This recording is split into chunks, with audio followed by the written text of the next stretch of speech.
পেয়েছি সকলে? আমি এক পদ আমি, দুই পদ আপনারা, ঠিক আছে? পাঠের আরম্ভ এইরূপ। সাংসারিক বিষয়ে অসারতা। জ্ঞানবানের তুল্য কে? কে বাক্যের ভাবার্থ জানে?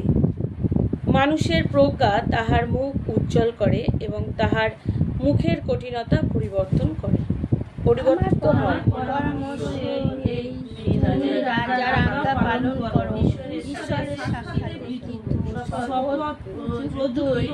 তাহা করো।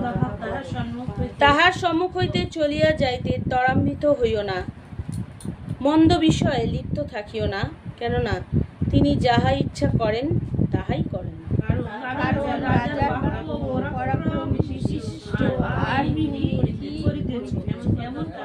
কথা তাহাকে বলিতে পারে। যে ব্যক্তি আজ্ঞা পালন করে